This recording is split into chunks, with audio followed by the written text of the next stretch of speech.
Hello, Phil, and welcome to our time and our interview. I'm very excited to have this conversation with you.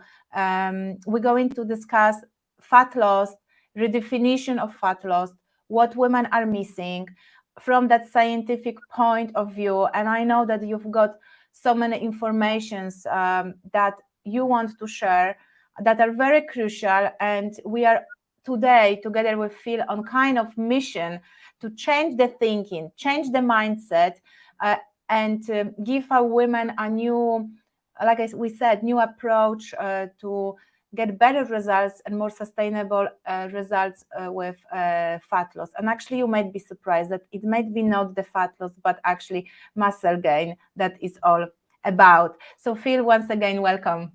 Hey, thanks for having me, Daria. I think one of the biggest misconceptions in women's health and especially women's weight loss, because in fairness to women, they have many excuses to become obese because nature's been pretty cruel to females from an obesogenic perspective. Women are so much more effective at storing fat than men. And for obvious reason, during sort of pregnancy, it's good to store this extra fat from an evolutionary perspective. And that's why women, by the way, will usually store more fat around the hips and the glutes, because during breastfeeding, that's where a lot of the fat is going to come off.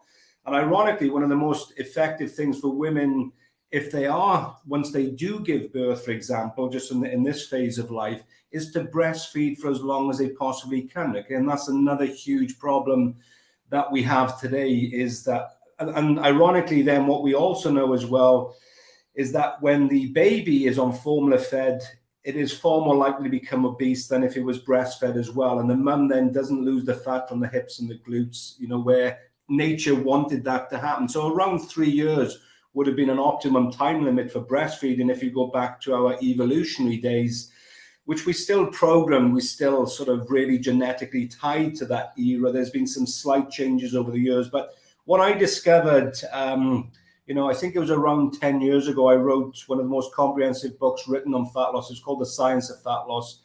It was a 730-page book. It took me over 10 years, by the way, to gather the information on that book. And, and that was whilst working as a head of strength and conditioning in professional sport. And what I realized very quickly, even going back to 1997 when I first started in professional rugby, is that exercise is not that effective for weight loss. I can tell you that now. And especially, because I saw professional rugby players at the highest level, a lot of them were clinically obese, so, that was one thing. But I'll stick on track with my research. What I discovered, because I went back and looked at evolutionary traits, why are we known as the fat primate, okay? Now, there's some incredible traits that's gone along, and I'll get more into women's fat loss in a second because it's totally related. So over 40 million years ago, for example, we lost the gene for vitamin C. Now, it was thought really that we lost that gene because we were primarily fruitarians, but it's turned out that's a bit of a myth. We lost that gene because it allowed us to store fat more efficiently during times of famine, okay? And what we know is, if you optimize vitamin C levels, you can increase fatty acid oxidation, fat burn, about up to 30%. Now, I also run a lot of lab work in my clinic. I do a lot of blood work, a lot of stool work, and you will see in 100% of people very, very low blood levels of vitamin C. Okay, and there are so many carry-ons for that, by the way, as well. But there was another evolutionary trait that took part then around between 9 and 15 million years, where we lost the ability to degrade uric acid. Okay, now this gets really interesting, so bear with me.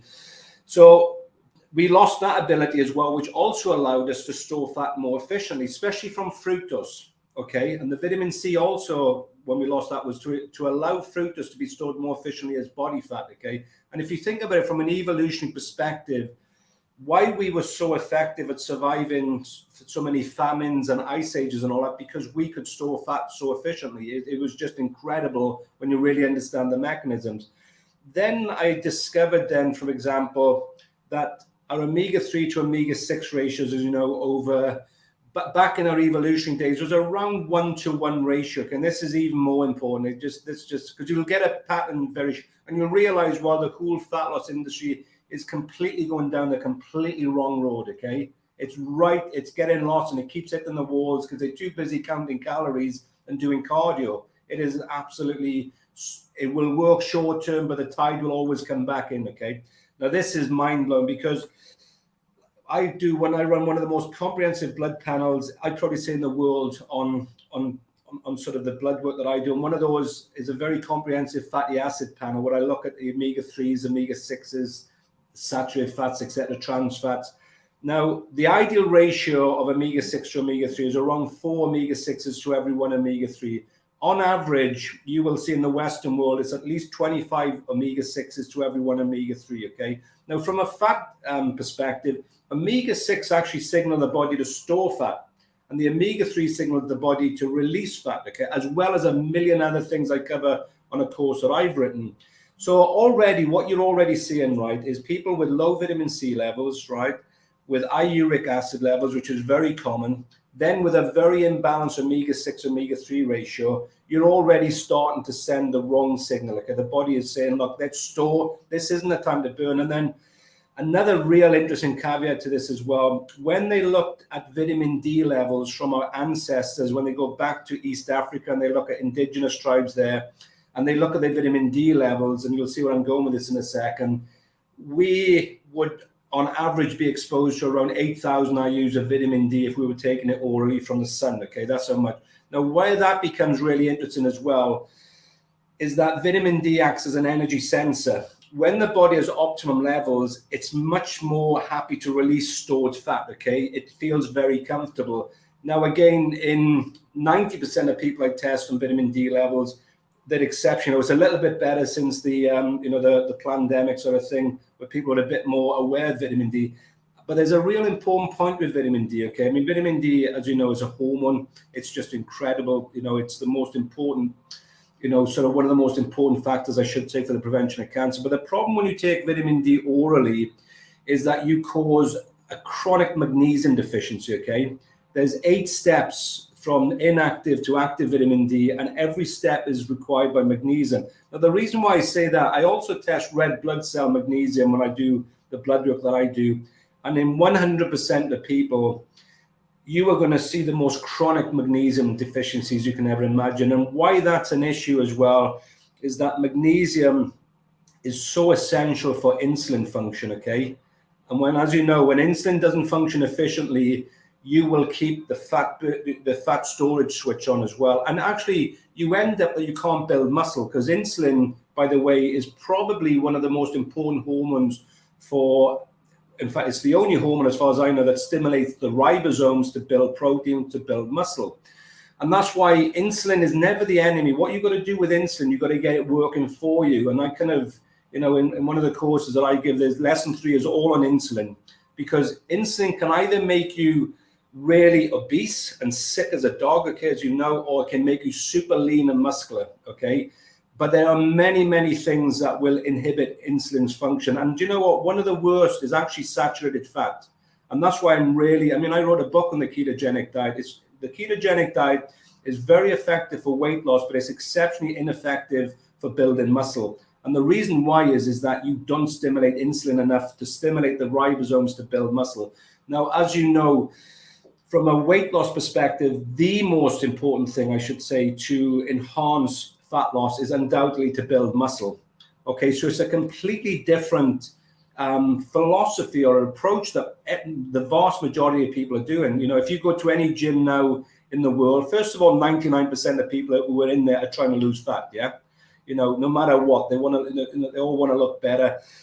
So they're either doing the cardio, they're cutting their calories and everything else. But to build muscle, it's to optimize your calories, okay? To optimize the nutrition, and then to optimize the resistance type training that you must do. And we can talk a bit about that in a bit shortly. So what I discovered also, why we become the fat primate as well, which is really interesting. Other primates have got very low body fats, okay? We can, as you know, we can just keep gaining fat forever. We are so effective. Now, the reason why the primates find it so difficult gaining weight is, well, they have much more brown fat than what humans do. We lost that genetic capability as well. I think it was around 7 million years ago. And that makes sense as well, because, that allowed us to store more fat as well during times of climate changes and food shortages. So things like melatonin and thyroid, for example, will stimulate brown adipose tissue.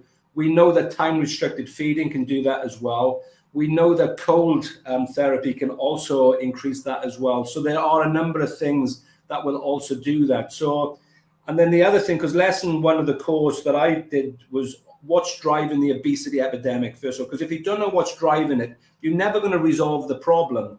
And on paper, as I said, the calorie in, calorie out theory makes total sense. But in the biological, soup of the human organism, which has evolved over millions of years, it's a total pile of baloney. It just makes no sense whatsoever. When you understand our calorie was first calculated in a bomb calorimeter, and try comparing that to this incredible complex organism, anybody with a rational brain would say, that is stupid. This is just, so for example, 1 gram of fat, as in a bomb calorimeter will give you around 9 calories, yeah?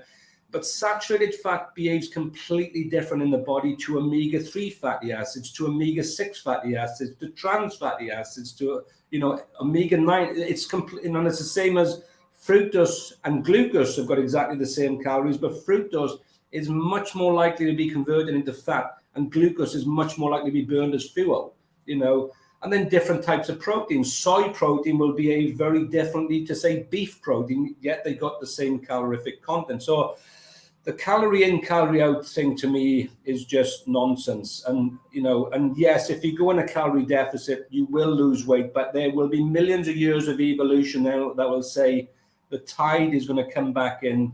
And what people don't know, Daria, is that the only organ in the body that determines how much fat we carry is the brain. Okay, so the brain is the key to fat loss. So there's around 10 hormones that we know so far that when you reduce calories, the body doesn't think, oh, this is great, he's trying to get a 6-pack, or she's trying to get a 6-pack. It thinks, holy shit, this is code red. Okay, we don't know that there's a supermarket down the road and there's a shitload of food in the fridge. Yeah, we think, right, okay, so then things like your ghrelin kicks in. Okay, now ghrelin is a really interesting hormone, by the way, but the primary hormone is leptin. Okay, now very few people really understand that leptin, which I test on my fat loss panel, along with adiponectin and ghrelin, which very few people even test, yet they are the primary drivers also of this obesogenic epidemic that we've created. So leptin will signal the brain from the fat cells from an evolutionary perspective that, look, you've had enough to eat, yeah? Now put down the food. And if there's any extra food you've eaten, it can burn that off. And the reason why it was so effective, because we couldn't be fat hunter-gatherers, okay? We wouldn't have survived as a species. You couldn't have obesity in them. So that we've got a number of mechanisms in place. We've got so many mechanisms, as I said, when you're hungry, the urge to eat is more than any other urge a human being will have, because we know without food and sustenance, we can't survive. So you can imagine that, when we cut the calories, it's like, yeah, that's fine. Nothing's going to happen. There's no way. Okay. Now, what leptin is really interesting in as well, leptin really controls the thyroid gland as well. So when you do cut those calories, leptin levels will start to decline and it will lower the metabolic rate, which makes sense as well, because if you can imagine, it doesn't make any sense when you're lowering calories and you're doing more exercise that you don't, from an evolution perspective, there would be nothing left of you. The body would just burn itself out. So there's all these mechanisms kicking in, and leptin today is so interesting because, you hear of insulin resistance, but leptin resistance and insulin resistance sort of go hand in hand as well. Okay. Now, what's causing insulin resistance is also very similar to what causes leptin resistance. Now, what happens? You could be grossly obese, but the leptin signal now is no longer telling the hypothalamus, look, you've had enough to consume. It's as if you're starving all the time. And to add insult to injury, then the sort of hypothalamus is also getting a message via leptin to downregulate your thyroid. So the thyroid now becomes a lot more inhibited as well. And if you know anything about the thyroid, I write about the thyroid extensively. Once the thyroid becomes inhibited and decreased, I can tell you now, and ironically, the more then you lower your calorie intake and the more exercise you do, the more dysfunctional the thyroid becomes because of reverse T3.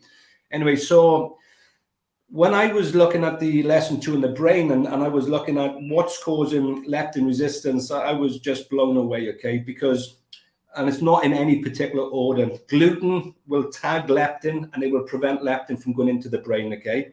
So again, you get this constant hunger for you. I said it could be 150 kilograms, but you're frigging starving, okay? We also know that sodium, high sodium diets does this as well, okay?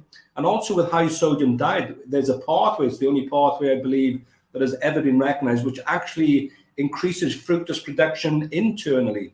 And the fructose then gets converted into fat, especially in the liver. Now, the other thing that does that as well is monosodium glutamate will also bind leptin. Also, high saturated fat diet will prevent leptin from getting into the brain as well. There is a reason for that, but I won't go into it yet. And also C-reactive protein. So the higher the C-reactive protein. Now, what's really interesting with that is that the more abdominal fat you got, the more C-reactive protein you're going to release. So there's so many things now which are inhibiting this hormone, which was designed from an evolutionary perspective to stop us from becoming obese, and that signal is being inhibited. Now, the food manufacturers have done a real dirty on us as well, okay? Because what I also discovered is, again, one of the driving factors behind the obesity is that, again, from an evolutionary perspective, if we had stuck to the natural diet, you would only see a very small percentage of people becoming overweight. And that's been throughout the ages, okay? It's around 2 to 3% that store fat more efficiently than the other. You know, today in the UK, it's around 67 to 69% classed as obese, okay? And it's more than that. If I'm honest with you, wherever I go, I'm just like, you know, what the fuck has happened? Because everywhere I'm looking, I am just seeing obesity on a level, and it's not because these people are gluttonous. There was so many reasons, because I want to go unwind a little bit as well, because people don't understand the incredible negative effect that the pesticides, the herbicides, the fungicides, the drinking, the tap water, etc., all the toxins that are having on not only on our endocrine system, because they, as you know, they call it endocrine disrupting chemicals. They interfere with the way the hormones are working. They damage the DNA, they drive the cancers, they drive the obesity, the diabetes, okay? And I give a whole kind of lesson on this as well, because it's quite extraordinary. Because when I wrote my last book, which was titled Stop Killing Yourself with Your Knife, Fork and Thoughts, and it was on cancer, heart disease, obesity, diabetes and dementia, and obviously emotional well-being was the last chapter. The conclusion I come to, which after like 35 years of studying, was like, oh, hang on, there's only really 3 drivers of all these diseases, okay? It's quite simple. It's nutrient deficiencies, it's toxic overload, and it's chronic long-term stress. That's driving all these diseases, you know, but the medical system is trying to design drugs for every frigging single episode, but they're never, ever going to beat these diseases, because the only way you beat the diseases is to prevent it.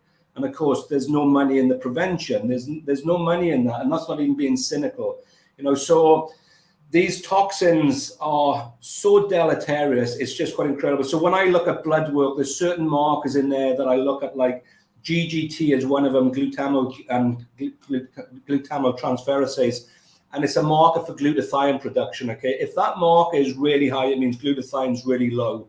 And if ferritin is also high as well, and GGT is high, you're in trouble. You've got to move quickly. Then also looking at liver pathways, kidney pathways for detoxification, the bowel, looking at how well we eliminate, because you've got to make sure that you can eliminate the toxins. And more importantly, stop using all the wash care products, which are full of all the parabens and all the lead and mercury and everything else, cadmium, because when you rub things on your skin, a woman on average, by the way, will put on approximately almost £5 a year of cosmetics onto their skin, and around 60% of that is absorbed straight into the bloodstream. It's another reason that there is a huge epidemic of cancer. Things like the tampons then are having huge problems as well. So if women are using tampons, and I go all this in lesson 4 in the course, I go into things like, because what I discovered, things like endometriosis, fibroids, and polycystic ovary syndrome were driven by exactly the same thing. I couldn't believe it, you know, like it was nutrient deficiencies, it was the toxic overload, and it was the stresses, and they caused all this hormonal imbalances, you know. So that was the amazing thing. And I work with a lot of women, menopausal women, PCOS, endometriosis, fibroids, and the sort of to resolve those issues is always the same: a really high organic diet, okay, real high quality protein, reverse osmosis water filters, lots of real high quality sunshine, barefoot walking as often as you can, deload your emotional stress. And the body always wants to be healthy. When it's healthy, it will start to respond much better to exercise as well. So you can start to build more muscle tissue. You start to lose fat more efficiently as well. So and that's what I do. So when I look at blood and stool, I don't even need to know your name or see. I can see straight away, like, this person will not respond to exercise until we resolve the estrogen levels. For example, the vast majority of women today, no matter what their age, not even menopause, are so low in estrogen and progesterone. It's just incredible. Now, estrogen is so important for building muscle. It's just quite incredible, And I don't know if you've ever heard of muscle satellite cells, okay? They are the sort of precursors for building muscle. Now, estrogen in females will activate the satellite cells. It also increases insulin sensitivity. It also downregulates one of the most important fat storage hormones, which is lipoprotein lipase. And it also is antagonistic to cortisol. So that's another reason, as women age, as they're coming into the perimenopause, 40, 45, 50, they start to gain this weight because these hormones are also in decline. But I see them low also, I have to say, in 20-year-old women as well. But as a side note, one of the interesting things I found, because I witnessed my wife going through the menopause. I met my wife at 48. We now both 55. My wife had a six-pack. She was absolutely shredded. Then at 51, she went into the menopause. And then, in that period, she put on about 24 pounds. She didn't change her diet. She didn't she didn't change her exercise habits. Okay. And diet was just fantastic. She's a pescatarian, and I do all the supplements. Anyway, so it forced me then to look at much deeper. I did a number of courses then on female hormones. I studied also with a gynecologist. That wasn't that helpful, to be honest. Most mainstream medical people are not that clued into things like this, but it was interesting because it got me to know all the anatomy and the physiology, etc. Anyway, it was only until we put her on body identical hormones, okay, that the magic really happened. Because one of the primary reasons women will gain this exponential amount of weight during that period is that when the ovaries shut down, right, where do you think in the body is going to produce all the estrogen? It's abdominal fat. Exactly. And that becomes the third ovary. And it keeps laying it down. Now, what I also discovered, I had a gut feeling. I thought, it's more to it than this. There's other things going on. And then I discovered then that follicle stimulating hormone, which goes off the charts, as you can imagine, when you're menopausal. So for those who don't know, LH is your luteinizing hormone, FSH is your follicle stimulator, and they work with the ovaries to take you through the menstrual cycle. When the ovaries stop working, they start to elevate. Now, what's interesting as well for women watching this who are starting to flush, what's causing the flushing, by the way, is the luteinizing hormone, okay? It's the surges of the luteinizing hormone, and that's what's causing the obesity. It's the combination of low estrogen, low progesterone, low testosterone, the insulin resistance. But I also discovered high follicle stimulating hormone will also signal the body to keep storing more fat in the abdominal area. So how do we then offset that?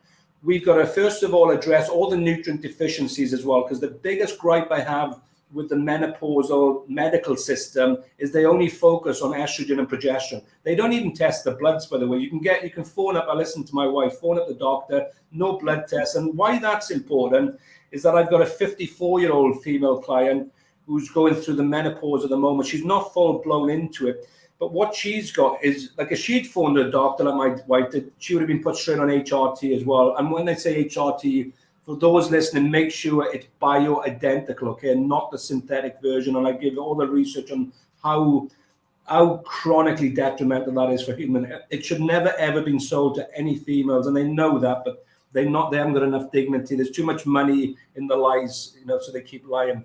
But the 54-year-old female, the estrogen levels are there, but the progesterone levels are in the basement. So she doesn't need estrogen at the moment. But if she'd been given it by a medical doctor, it could have caused all sorts of problems, So you've really got to look at blood work before you make before you start sort of recommending the right sort of doses. And but what I saw with my wife, once we eventually got the right HRT, and with the right nutritional plan, something unbelievable. I mean, the weight literally fell off her. It was just incredible. And also the sleep. And the reason why the women going through this period, the sleep is so brutal. It's just like, if You know, having slept with a menopausal woman, it's like you're up 19 times a night with her. 1 minute, as you know, the quilt's on, the quilt's off, the windows open, the fan's on, fan's fucking off. And, you know, but never ever say to a menopausal woman, look, you know, you're waking me up, because she might put you in a neck hold, yeah, and just headbutt you to death, because you never mess with a menopausal woman. They can get nasty. Anyway, and the reason why is that the hormones have a huge impact on the mood as well, okay? But from a sleep perspective, the reason why the sleep is so bad again is that estrogen will increase serotonin in the brain, progesterone will increase GABA in the brain, okay? It will lower the stress hormones, and you have a sense of calmness as well. And also you lower the LH, you stop flushing as well. Okay, my wife was flushing like 30 times an hour. It was just insane. You know, so I've witnessed it firsthand. So she was a great case study, because I think if I hadn't witnessed it, I would never, ever really had any understanding, because obviously, you know, I'm a fucking bloke. I'm a high performance strength and conditioning coach with a thankfully high knowledge in blood work and that. But seeing it, then that allowed me, then I did, you know, I started running courses then on the menopause for females, and then giving courses on like fibroids and stuff like that, really understanding it, because today's person is so dysfunctional today because of the amount of toxins, as I said, we've been exposed to from the womb all the way through, okay? And it's an area where nobody's really looking at, because these toxins interfere with the way the cells are functioning. And what humans don't really understand, there's only really, if I'm honest with you, there's only one disease, and that's dysfunctional cells, because that creates all the diseases. So if you can keep the cells really healthy and you give them what they really need, you are, you know, because that's all we are, as you know, is around 60 trillion cells. And I should add around about 100 trillion microbes as well, which I've studied in great depth as well. So, you know, so there's lots of things. And just on the nutritional front, as we age, and like I look at, as I said, the blood work, and I also look at food diaries as well, and women's food diaries, the protein is so miserably low. And this is going to be of interest now a second, because what's really interesting with protein, first of all, there's something known as the protein leveling hypothesis theory, okay, which was discovered by two guys who were studying locusts at the time. And what they discovered with locusts will keep eating and eating and eating until it's met its protein requirement. They will even eat each other, okay? If they have enough protein, you know, you're fine. They found that's the same in mammals, okay? Now with humans, the protein that we consume, if you look at the typical diet in the UK, you know, male and female, but she'll have a bowl of breakfast cereal, you know, you're looking at about 9 grams of protein, okay?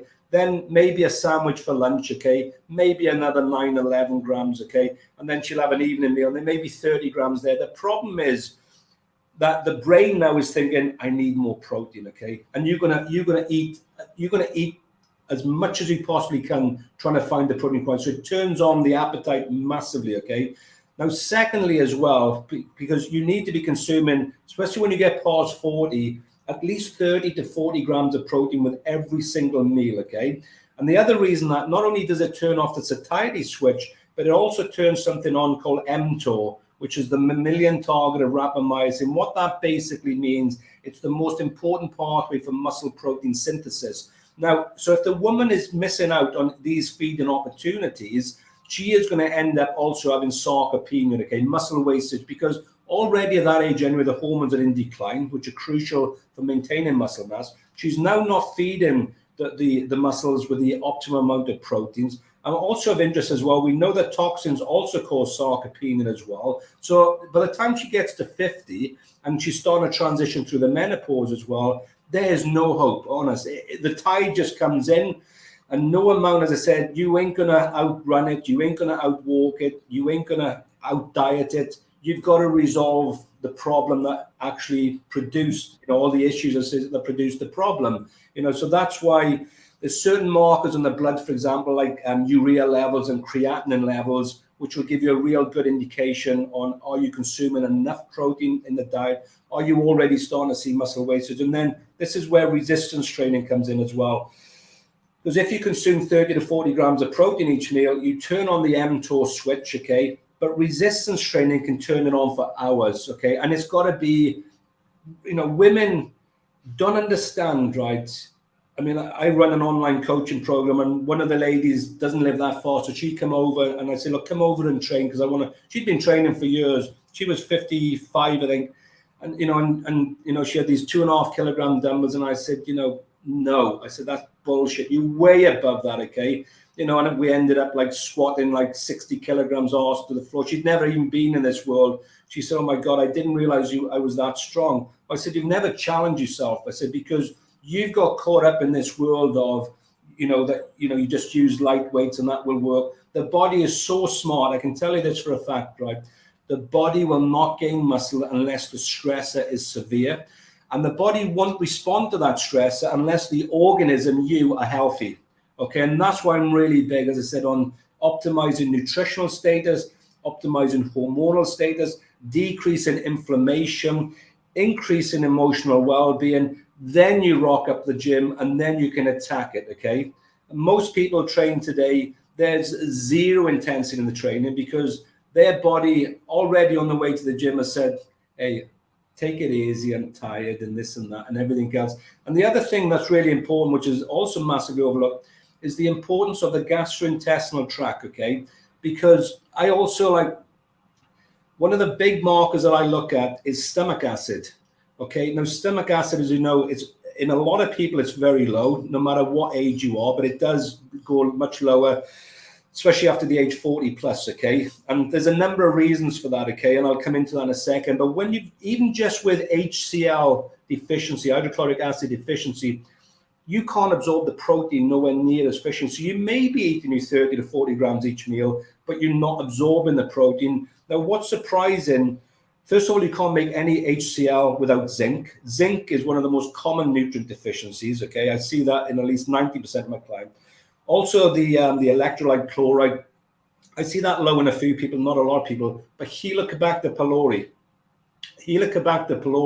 which in the UK is in over 50% of the population. I test that. So, it'll eat away the stomach wall. So it will prevent the parotial cells in the stomach wall from producing HCl, hydrochloric acid. And it will also destroy intrinsic factor in that stomach wall as well, which then inhibits B12. So you can have chronic nutrient deficiencies, whether you're a vegan or a meat eater, if you've got Helicobacter pylori. So you've got to check that. Then I go further down then, and I look in the stool. There's a marker there called elastase 1, okay? I think it's elastase 1 or elastase 2, I always forget.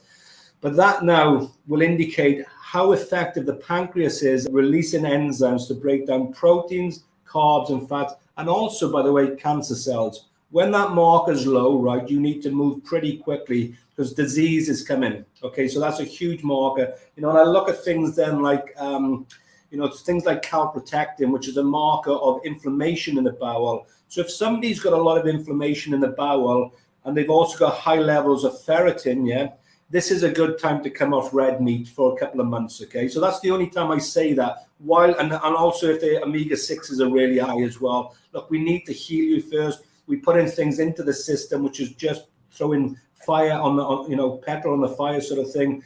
So we need to heal the gastrointestinal tract. So there's a number of markers there, like looking at blood in the stool. You're picking up all the red flags before they become real issues.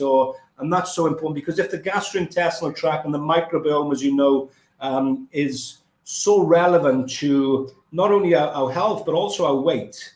Okay, so there's if you're familiar with the microbiome, I was fortunate to do a very advanced course in there a number of years ago.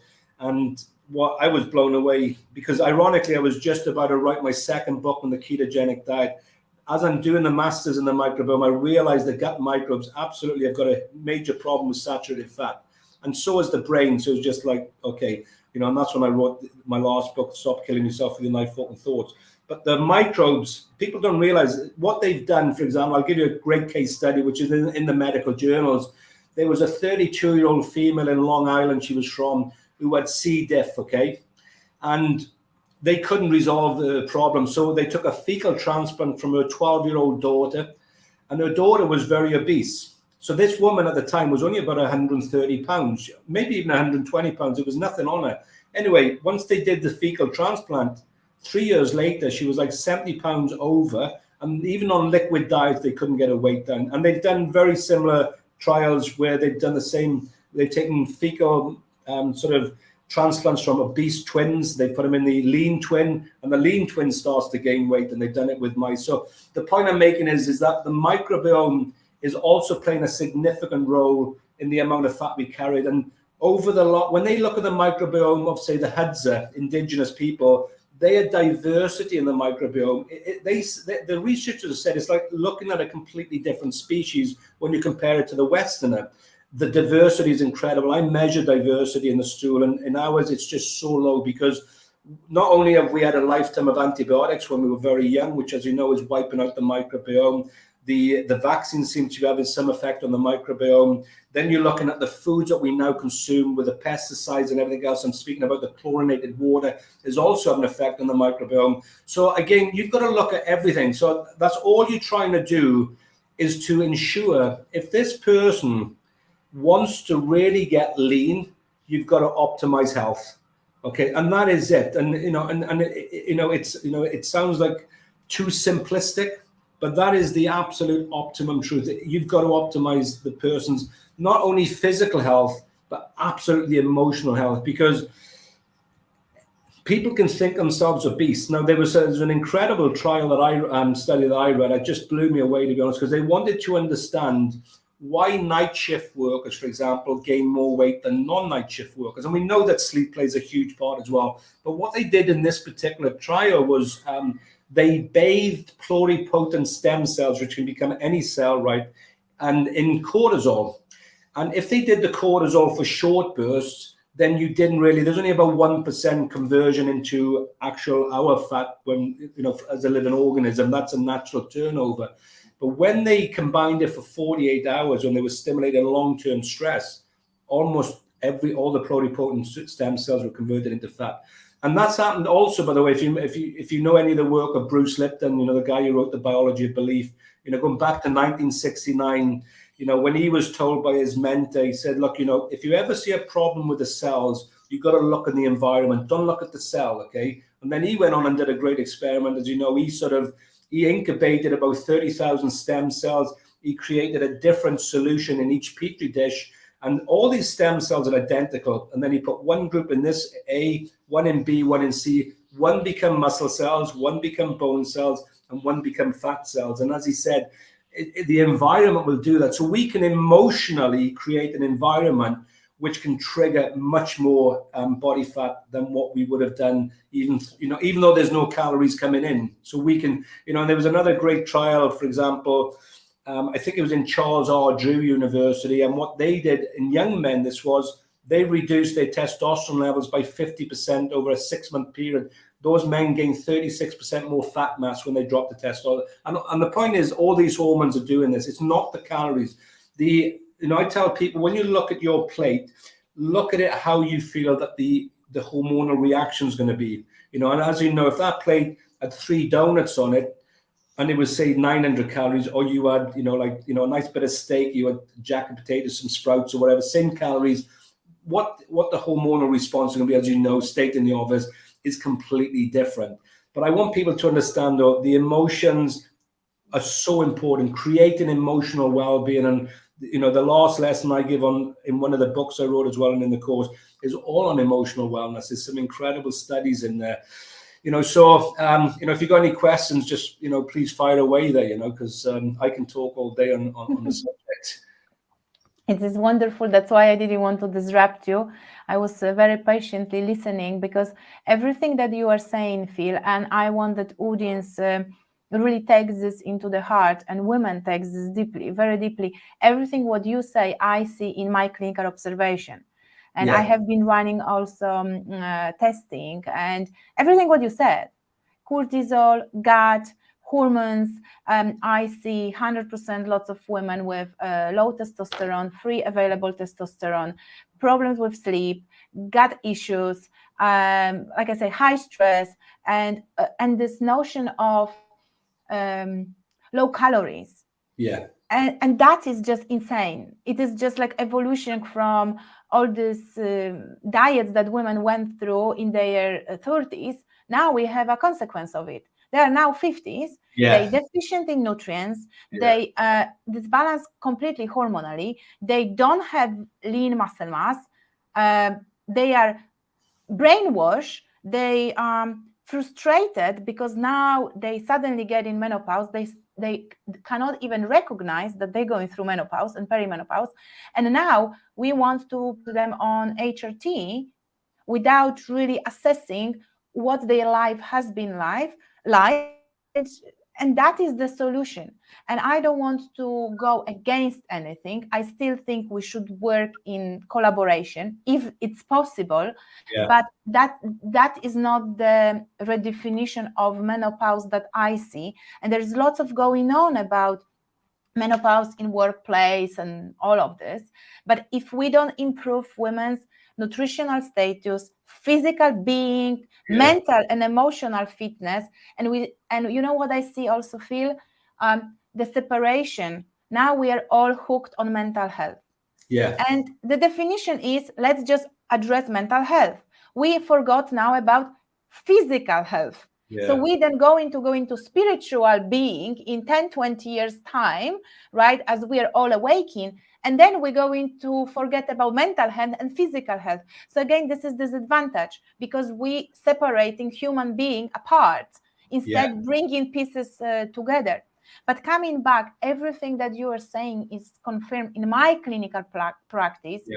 And I love clinical application of what we are learning from scientific research. Because as you said, calorie is not equal calorie. And I see women going on this 1,000 kilocalories, counting every single calorie into MyFitnessPal. And you know what? They cannot lose weight. Well, one of the largest studies was done via the UK. I think it was Stanford and another university. It was a 21 million pound nutrition study, which is pretty incredible for nutrition because they don't normally throw that money at it. And it was on the calorie in, calorie out equation. They wanted to find out. And I will quote the lead researcher, I think it was Tim Spector. They pretty much said counting calories is a complete waste of time. Stop putting it on food labels. They were using identical twins, for example. So they'd give the identical twins exactly the same meal with exactly the same calories. There could be a completely different hormonal response in each twin, even at different times of the day that they would consume. So, it's... And when you go into that low calorie, I don't know if are you familiar with the Minnesota starvation trial? It was the most comprehensive ever trial. So it was in the Second World War. Even though it was almost 80 years ago, this was an incredibly in-depth trial, okay? And it sort of goes on, and I'll explain a bit more on this as well. And then I'll explain that I'll go back to one of my favorite studies that had anyway, the Minnesota starvation trial was on conscientious objectors. They recruited 30 out of 200. These men were very, very motivated to help in the war effort in the Second World War in America. What they wanted to see is how the Europeans were going to survive on a certain amount of calories per day, because obviously there was massive food shortages, etc. Anyway, so this went on for a 12-month trial. It was an incredible. I document every part of it in my course because I think it's the most important ever study done on calorie deficits. Okay, absolutely. The men lost weight, and they brought them down in stages. They did it really, they didn't just dive into it. And it was by Ansel Keys, the guy who unfortunately completely screwed the cholesterol theory up, and that's a whole nother story. And so what they discovered when they brought the men's diets down to about to 1,600 calories, and they were walking them 3 miles a day as well. All the pictures are on you can find it on Google. It's incredible. Anyway, the men become so obsessed with food. They were saying that's all they could think about. I mean, one guy cut his finger off on the trial because he just couldn't cope with it. They were diving into refuge bins and all. This was on 1,600 calories. The calculation they were making as well on how many pounds they would lose with a certain calorie deficit never, ever come to any equation. It was so individual. And a lot of the times it just stopped. And of course, that makes evolutionary sense as well. The body just literally grinds to a halt. Now, what's going on there is things like, as you know, things like cortisol levels are becoming exceptionally high. So you're starting to break down the muscle tissue. So you're just becoming a smaller, fatter version of yourself. The thyroid, even after 25 days of low-calorie diet, the thyroid can be switched off for up to 2 years. It can take 2 years for the thyroid to even try to come back. And the thyroid anyway, especially today, is so dysfunctional because there's so many things that is causing thyroid dysfunction. And then also what's not known as well, there's something called myostatin, which will increase significantly when you diet. Myostatin is a bit like leptin in terms of myostatin prevented humans from an evolution perspective from becoming too muscular. So we couldn't become too fat, and leptin was that job. Myostatin prevents muscle going on, okay? As we get older, anyway, myostatin is elevated. Then you go on a low-calorie diet, so you're increasing your cortisol levels, you're down-regulating thyroid, you're increasing myostatin, okay? Yeah, and that's all you're concerned about is what's on the weighing scales. You don't understand you're changing your body composition, as I said, to become more insulin resistant, to become a fatter, skinnier version of yourself. And as soon as all these other hormones kick in from an evolutionary perspective, as I said at the beginning, the urge to eat then is so enormous. Now, things like ghrelin, for example, this is very interesting. We know that ghrelin is so-called a starvation sort of hormone, yeah? But what ghrelin is really smart at, ghrelin actually also activates the lipoprotein lipase enzymes, which are the enzymes which are going to create more fat when you give up on your diet, okay? And 95% of people do. The other 5% just live a life where they just, they've got this, I wouldn't even say willpower, but they can cope with uncomfortableness, I suppose. But the lipoprotein lipase actually increase exponentially in numbers. So you become now so effective at storing fat. And they've done this, when they look at the Biggest Losers contestants, for example, 6 years after, as you know, where they've lost an exponential amount of weight, they even discovered that leptin, for example, was still 60% lower in those people. The metabolic rate was significantly lower as well. And out of the 13 or the 14 contestants on this particular study, I think it was a 2006 crew, they all gained even more weight back on, because as you know, that's what usually happens. Now, what I ask people when I work with people and I send the questionnaires out to them, there's 3 questions. It's a very extensive question, but the 3 main questions I'm after, by the way, is, and this is so important, and I do this even when I'm working with Olympic athletes and, world's strongest men and stuff like that, is how much love is in your life at the moment, okay? Because you can't, if you are going through a traumatic relationship or traumatic financial stress, etc., and you are not going to respond to it. You've turned on this fight or flight switch, okay? So the body can either be build and repair, or it's in fight or flight. It can never be in both, okay? And most people, so that's what the diet is doing as well, is putting you in the fight or flight, okay? So all the blood, which could be in the visceral, which is there for healing and repair, and now, as you know, out in the peripheries, because the body thinks, holy shit, I don't know what's going to happen, but something's happening, okay? It doesn't realize, you're trying to starve yourself to get a 6-pack. Then also, just to add interest, the whole digestive system starts to switch down. The immune system absolutely dies a death, okay? You actually start thinking with a different part of your brain as well. As you know, you go from logical thinking in the prefrontal, and you go to hindbrain, where you go into reptilian brain, which is survival mode, okay? And so everything is down, right? You're starting to shift. But I always ask people, I said, how much love and happiness is in your life? Because I can tell you now, that is the biggest growth factor for any human organism. And if there's not a lot in there, you need to change. There's something not going on. The second thing I ask then is, how much stress have you had in your life from child to now, okay? Because if there's been so many factors there, that actually has a big impact on exercise prescription, by the way, because exercise is nothing more than stress, okay? And I worked this out a long time ago. I had a player in one of the rugby teams, for example, that I had with alopecia. He was bullied so badly by a previous coach.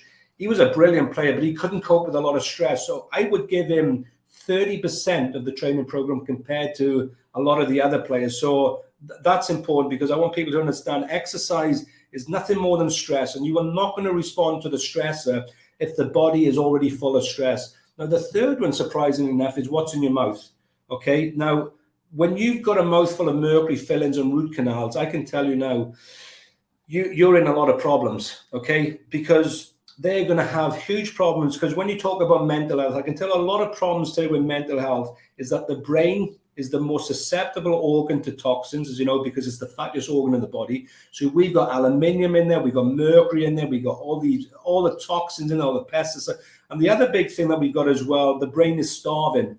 The brain, as you know, do you know the two most important nutrients for the brain is, number one is cholesterol. Okay, this is why these statin medications are causing absolute carnage. And I've also got some great studies also on how statins cause sarcopenia, how it causes muscle wastage. And it's pretty obvious how it does it, because it interferes with all the steroid hormone production. It works on the same pathway, and also CoQ10, and that's another story which I talk about a lot. But the brain is absolutely starving. So the omega-3 content of the brain, now we've reduced the omega-3s in the last 80 years by about 80 to 85%. The brain is starving. The brain is toxic. Now, when the brain is not functioning properly, you're going to have all sorts of personality problems, okay? You're going to have all these disorders going on, and then you've got these so-called mental health and these psychiatrists who are trying, the only trick they've got is an SSRI, yeah, or talk about your childhood and all that stuff and all that. The most important thing to do with the brain is to detoxify the brain, re-nourish the brain, and then reprogram the brain, okay? Now, mercury fillings, I can tell you, are absolutely catastrophic. I can speak from first-hand experience, because I had, about 15, 16 years ago, I was training a very famous fighter, okay? And then I went to one of the most famous boxing gyms in the world, and I was on top of the tree as a strength and conditioning coach. But about 6 months before that, I'd had 7 mercury fillings removed in one go, a root canal, and a back mole. I was in the chair for 7 hours, okay? But the dentist had done such a poor job removing the mercury. I didn't realize that I ended up such severe health problems for over 5-6 years. And then I started to really look into mercury toxicity and the degeneration. I tell my clients, whether it's a menopausal woman, right, or whether it's an Olympic athlete, if you've got mercury fillings and root canals and you don't get them removed, go and find another practitioner. And I mean that. I won't work with them because it's that detrimental. Mercury will destroy the brain. It will destroy the heart. It will destroy every single cell in the body. And the root canals are very interesting, because the root canals eventually will start spewing out toxins which have a huge affinity, especially for the coronary arteries.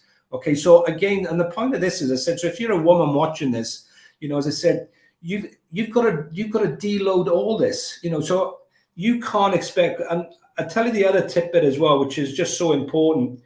Toxins will also signal the body to lay down more body fat, okay, because the body's trying to get away from the organs. Now, in 2006, 2007, I spent 1 whole year as a body fat composition expert with 3 professional teams in England, okay? And they were like, one was a Premiership football team, one was a Premiership rugby team, and one was a Super League team in rugby league, but all at the highest levels. Cut a long story short, I can say this categorically, okay? So every week, I would have to do body fat tests on over 130 players. Those who had the most mercury fillings, I can tell you this right off the bat, at the highest levels of body fat. And it took me a while to realize. And I was also then looking in, like, so these guys are also training 10, 12 times a week, okay? And then if they train in 10, 12 times a week, they're also showering 10, 12 times a week. Okay, well, you'd like to think so. So if you think about that, I started looking into the parabens and all these sort of wash care products and realizing that they were very obesogenic as well, the mercury. So as I said, I don't even ask about diet until we start getting all this crap out of the body, and you start creating. And when anyone says there's no difference between organic food and non-organic food, they have not read the research. The research is so overwhelming. And just on one of those things like glyphosate, for example, glyphosate is one of the most used pesticides, in the world. And it's even worse than gluten for leaky gut. Okay, if you're familiar with zonulin, glyphosate is 10 times more powerful than gluten at opening up the gastrointestinal wall. So again, on these, on the stool panel, as I'm sure you know, I always look at zonulin, I look at lipopolysaccharides, because for people listening to this, as I said, I didn't mention that, in fact, because we know that intestinal permeability, also known as leaky gut, is a huge driver for all the autoimmune diseases, yeah, and also much greater likelihood for obesity and insulin resistance. And that's why I never test food sensitivities. Food sensitivity testing is a complete waste of time, because unless you fix the gastrointestinal wall, you're always going to have food sensitivities. They'll change every week. You take these 6 foods out there, which were tested, yeah, but the gut is still leaky. There's food still coming across into the bloodstream. You're now allergic to these foods. So always fix the gut. And, so I kind of go into that quite a bit as well. So just fixing the organism, detoxing it. And then, as I said, then the fun part is the training. that's when you go to the gym and you can train with maximum intensity. And that's what it takes. Otherwise, you can't. And that's why every day in the gym, as I said, I look around and I think you might as well go to the coffee shop across the road there, because you are wasting your frigging time. And I don't even say that sarcastically. They just are, so. But that is true, Phil. You see, we need to. What I like what you said is you came from the study on group of men, and I'm like, that's why is the problem with female, because we don't have enough studies and no one study us, right? And that's, I think, what was the problem with COVID vaccination, because no one really thought that is going to have an effect on their menstrual cycle, which then they have admitted that it has, right? So we can kill this topic here, right? Because will be a long debate here and conversation. But then you moved and actually you gave all those things that are affecting female ability to lose fat and what affects our health at some point: gut, toxins, stress, nutrients deficiencies,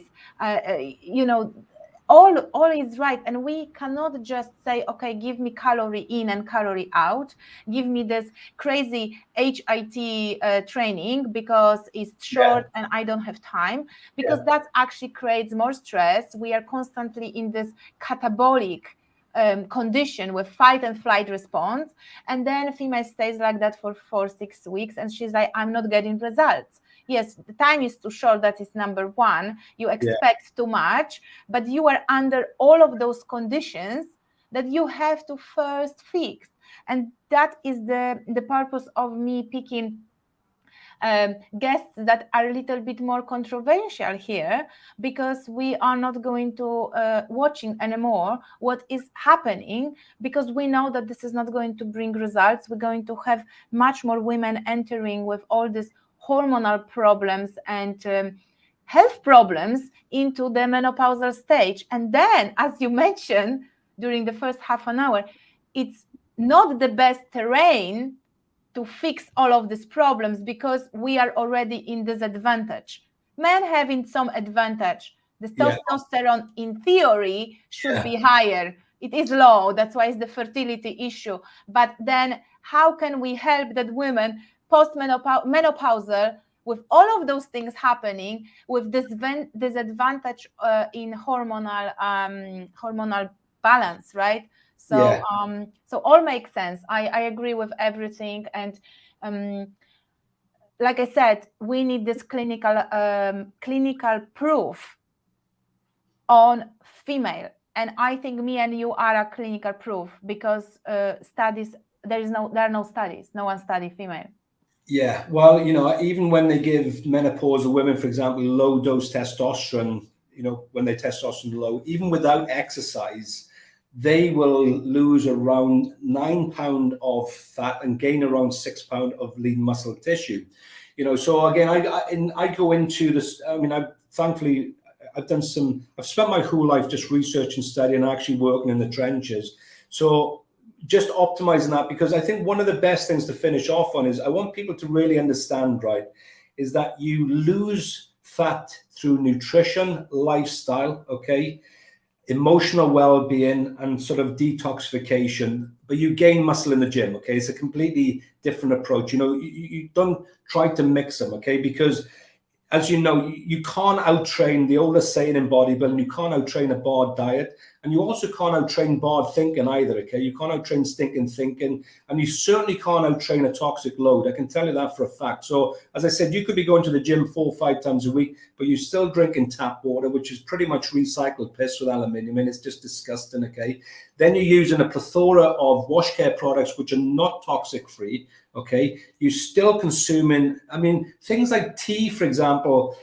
Non-organic tea has got an incredible amount of fluoride in it, which will absolutely cause thyroid inhibition, as well as pineal dysfunction as well, which is called melatonin dysfunction, and so the point I'm making is like, you've got to get nutrition, lifestyle, and emotional well-being correct. That's outside the gym. Then in the gym, do not kid yourself, okay? If you're going in there and you're doing 10 minutes on the treadmill, and you're playing around with the pinky dumbbells and going through motions which has no bearing, nothing's going to happen. You've got to make these changes. You don't have to do them overnight. But what the blood work tells me and the stool work, and I'm same as you, no doubt, in some people it says you need to move quickly because you have got so many red flags here, okay? And in some people, we can do this in stages, but I work with people that said, from the world's strongest man right the way through to stage 4 cancer patients and everything in between. I have to say, I do work with a lot of menopausal women, I really do, but it can be very individual. So you can have 2 menopausal women, as you know, yes, always, most of the time anyway, the testosterone, estrogen, progesterone in the basement, but also when they're in the basement, by the way, the thyroid panel can look normal, but the thyroid hormones need progesterone for receptor cell activation. And what people don't realize is, well, with blood work, it's a snapshot of what's going on in the blood. It's not telling you what's going on in receptor levels, okay? Because when you really study all these, for example, this is really interesting. For androgens to work, and androgens, male and females produce exactly the same hormones, but just in different quantities, okay? Now, androgens in male and female will make us lean, okay? So androgens are simply testosterone, dihydrotestosterone, androstenedione, and DHEA. So they are male characteristic, but male and female need it. But you know what? One of the most important things that you need to understand is the receptor cell sensitivity to these, okay? Now, one of the most important nutrients which increases the sensitivity to these is omega-3 fatty acids, which is so chronically. So the point I'm saying that is you could have optimum levels of these hormones in the bloodstream. If you look at the omega-3 panel and you're on the bones of your arse and that, hey, they're not getting through to the receptor cells. We even know the way you train, by the way, can upregulate. So for example, if I was going to do a pull-up, and I pulled up as explosively as I can, and I come down for 4 seconds instead of just coming straight down, I'm going to get much more upregulation of the androgen receptors on that as well. So and there's a lot more involved, but hopefully you've got enough there just to make people interested. Yes, stop looking at fat loss through calorie deficit and exercising more. It will work short term, but the tide always comes in. The best way to do it is optimize nutrition, especially protein intake. I do well on really low carbs. I mean, in the last 8 weeks, I've lost 23 pounds. I get really strong on carbs, but I get really fat as well. I've got other mates who get really superly lean on high carbs, but I'm not one of them. Blood work will tell you that, as you know, if you look at things like insulin, fasting insulin levels, C-peptide, hemoglobin, A1C, glycomark, etc. So you'll know what you do well on. So, I mean, for me, I think the optimum diet, I have to say, for the vast majority of people is a high protein diet, okay, real high quality protein, but know your blood markers, okay. Supplementation, we can do another one on that because I've got some amazing stuff in supplementation, and also lots of vegetation above ground, okay, all the cruciferous vegetables, always organic. And then on the fruit side of it, yeah, you can still eat fruit, but just organic fruits. But another important, when you get that type of diet, the glycogen levels, as you know, are so low, the body then can access stored fat. So don't fall into the trap either of snacking in between meals, because the body will never access stored fat, okay, if there's food in the system. So the time restricted feeding is also very important, so maybe at breakfast, maybe 8 to 10, trying to have your breakfast, so because it'll bring cortisol levels down, okay? You don't want the cortisol being around for too long. And then maybe have another meal at 4, 6 o'clock. Beautiful. Phil, I will have to close it because my battery, I didn't charge my computer, is going down. Yeah. This is all fantastic. That was the point of our conversation, to bring you different awareness.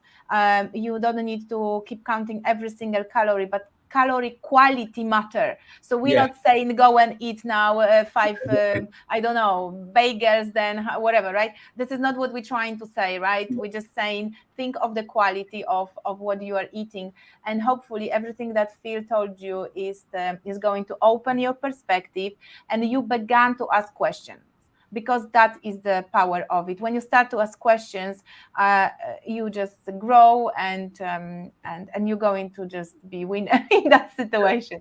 Thank you so much, Phil. Thank you, everyone, and stay safe and grow your health, because it has huge potential for your life, business, relationships, and anything you dream and you want for yourself.